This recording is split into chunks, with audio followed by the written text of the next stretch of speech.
اعوذ باللہ السمیع العلیم من الشیطان الرجیم من حمزہ ونفخہ ونفثہ بسم اللہ الرحمن الرحیم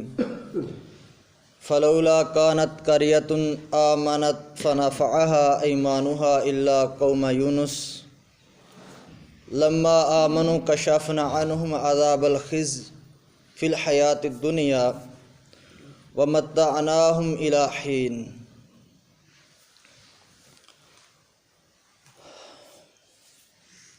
فلولا كانت قرية آمنت فنفعها، پس نہیں ہے، فلولا پس نہیں تھی کوئی بستی، آمنت جو کہ ایمان لے کر آئی ہو، فنفعها کیا کیا ہم نے کہ نفع دیا ہوا ہو اس کو، ایمان ہوا اس کے ایمان نے، الا قوم یونس مگر یونس علیہ السلام کی قوم، لما آمنوا کشفنا عنہم اس وقت جب وہ ایمان لے کر آئے تو دور کیا ہم نے ان سے عذاب الخزی فی الحیات الدنیا، ذلت والا عذاب دنیا کی زندگی میں، ومتعناہم الی حین اور فائدہ دیا ہم نے ان کو ایک وقت تک۔ کیا کہا اس آیت کے اندر اللہ احکم الحاکمین نے کہ کوئی ایسی بستی نہیں ہے جب کہ ہم نے اس کے اوپر عذاب نازل کیا ہو یا کرنے کا ارادہ کیا ہو، پھر وہ ایمان لے کر آئی ہو تو ہم نے اس کو بچا لیا ہو۔ یعنی مشرکین جو تھے، مشرکین مکہ جو تھے، اللہ کے نبی علیہ السلام ان کو دعوت دیتے، لیکن وہ بات کو سننے کے باوجود اس پر، اور اللہ رب العزت کی طرف سے جو نبی علیہ السلام پر آیات نازل ہوتی، جو اللہ کے نبی کو معجزات ملتے، دیکھنے کے باوجود وہ ایمان نہیں لے کر آتے تھے۔ تو اللہ تعالیٰ کہتے ہیں کہ ان کا بھی دوسری قوموں والا حال ہی ہے کہ جب ان کے اوپر اللہ کی طرف سے عذاب آئے گا تب یہ ماننا شروع کریں گے، لیکن اس وقت ان کو ماننے کا کوئی فائدہ نہیں ہوگا۔ ہاں، ایک قوم کو ہم نے فائدہ دیا جب انہوں نے اخیر دیکھ لیا، اینڈ دیکھ لیا، جب ہم نے ان کے اوپر عذاب نازل کرنا چاہا تب انہوں نے ایمان لے کر آئے تو ہم نے ان کو بچا لیا۔ وہ قوم یونس علیہ السلام کی قوم تھی۔ تو یہ اس کے اندر کہا جا رہا ہے وَلَوْ شَاءَ رَبُّكَ لَآمَنَ مَنْ فِي الْأَرْضِ كُلُّهُمْ جَمِيعًا۔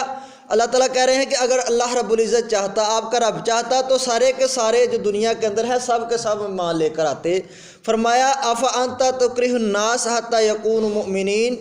کیا تم لوگوں کو مجبور کر رہے ہو اس بات کے اوپر کہ وہ ایمان لے کر آئیں؟ کہا کہ ایسا نہیں ہو سکتا، جو ان کے مقدر کے اندر ہے، جو لکھا ہوا ہے وہی یہ کام ہوگا۔ اگر ان کے مقدر کے اندر ہدایت ہے تو یہ لوگ ہدایت یافتہ ہوں گے، اگر ان کے مقدر کے اندر گمراہی اور جہنم کی آگ ہے تو ان کے مقدر کے اندر وہی ٹھہرے گی۔ یعنی یونس علیہ السلام کا ذکر ہوا ہے کہ ہم نے ان کی قوم کو بچا لیا۔ یونس علیہ السلام، حضرت قتادہ، حضرت عبداللہ بن مسعود رضی اللہ تعالیٰ عنہ، حضرت جبیر رضی اللہ تعالیٰ عنہ بیان کرتے ہیں کہ حضرت یونس علیہ السلام کو موصل کے شہر نانوا کے اندر بھیجا گیا، جس کی آبادی لگ بھگ 6 لاکھ کے قریب تھی، اور اس کے اندر اشور بن نمرود جو اس وقت حکمران تھا وہ تھا، تو وہ بہت سرکش اور بہت ہی آرے قسم کا شخص تھا۔ تو اس وقت اس کی حکومت بھی ایسی تھی کہ لگ بھگ جو قریب علاقے تھے اس کے اوپر اس کا تسلط قائم تھا اور بہت مضبوط کڑی تھی اس کی۔ وہ حضرت یونس علیہ السلام کو اس کی طرف بھیجا گیا، ان کو اس علاقے کی طرف بھیجا گیا، دعوت دی، لیکن وہ دعوت کو نہ مانا۔ یونس علیہ السلام آخر تھک ہار کر انہیں اللہ سے دعا کی کہ یا اللہ ان کے اوپر عذاب نازل کر، لیکن وہ ایسی تھی کہ جب اللہ کا عذاب آنے لگا تو انہوں نے پہلے بھی کہہ دی کہ اگر یونس علیہ السلام نے منہ سے بات کہہ دی کہ عذاب آئے تو آ جانا ہے، دھیان رکھنا۔ آخر وہی ہوا کہ یونس علیہ السلام نے ان کے لیے بد دعا کی، تو انہوں نے کہا کہ اگر رات کو یونس علیہ السلام اس بستی سے نکل جاتے ہیں تو سمجھ لینا یہ کام ہونا ہی ہونا ہے، کیونکہ یہ جھوٹ نہیں شخص بولتا۔ تو صبح یونس علیہ السلام چلے گئے اور گٹائیں چھا گئی۔ آپ نے سارا واقعہ سنا ہے، گٹائیں چھا گئی۔ پھر اس نے کیا کیا کہ لوگوں کو اکٹھا کیا، اور اکٹھا کرنے کے بعد کہا کہ دیکھو یونس علیہ السلام کدھر ہیں۔ تو دیکھا گیا وہ وہاں پر نہ پائے گئے، تو اس نے سارے کے سارے لوگوں کو اکٹھا کیا اور ہر چیز کو ایک دوسرے سے جدا کر دیا۔ تو کہا کہ اب کیا کرو، ہر کوئی یعنی یہاں تک ہو گیا کہ جو عورت کے پاس بچہ تھا اس کو جدا کر دیا گیا، جس نے کسی کا بھی حق مارا تھا ذرہ برابر بھی اس نے اس کو واپس کر دیا، اور سارے کے سارے اللہ کے سامنے سر سجدہ ہو گئے اور توبہ کر لی۔ کہا کہ ہم نے صرف یونس علیہ السلام کی قوم کو بخشا ہے، اس کو فائدہ دیا ہے، اس کے علاوہ جتنی بھی قومیں ہیں، یعنی ہارون دیکھ لیے موسیٰ علیہ السلام کا واقعہ، تو فرعون کو بھی ایسے ہی غرق ہوا جب اس نے دیکھ لیا کہ اللہ کا عذاب آ گیا تب توبہ کرنے لگا، لیکن اس کو فائدہ نہیں ہوا۔ تو اللہ تعالیٰ کہہ رہے ہیں کہ مشرکین جو ہیں نبی علیہ السلام ان کو دعوت دیتے ہیں لیکن مان نہیں رہے، مجبور نہ کریں، جن کے مقدر کے اندر ہدایت ہے ہم ان کو ضرور عطا کریں گے۔ آگے فرمایا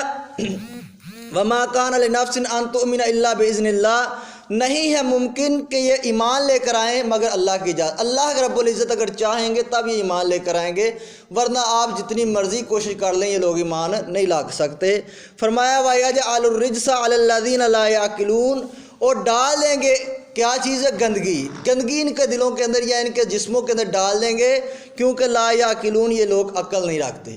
ان لوگوں کے اندر جو دیکھتے بھی ہیں نبی علیہ السلام کا فرمان، سنتے بھی ہیں دیکھتے بھی ہیں، لیکن یہ عقل نہیں رکھتے، ہم اس وجہ سے ان کے دلوں کے اندر یا ان کے جسموں کے اندر گندگی ڈال دیں گے، شرک جیسی نجاست ڈال دیں گے، اور یہ لوگ ایسے ہی اندھے منہ پھر رہے ہیں۔ اللہ رب العزت کہتے ہیں کہ لوگ یہ ایمان لانے والے نہیں، ہاں اگر اللہ چاہے تو۔ اللہ رب العزت سے دعا ہے کہ جو سنا سنایا اس پر عمل کرنے کی توفیق عطا کرے۔ وَأَقُولُ قَوْلِي هَٰذَا أَسْتَغْفِرُ اللَّهَ لِي وَلَكُمْ وَلِسَائِرِ الْمُسْلِمِينَ۔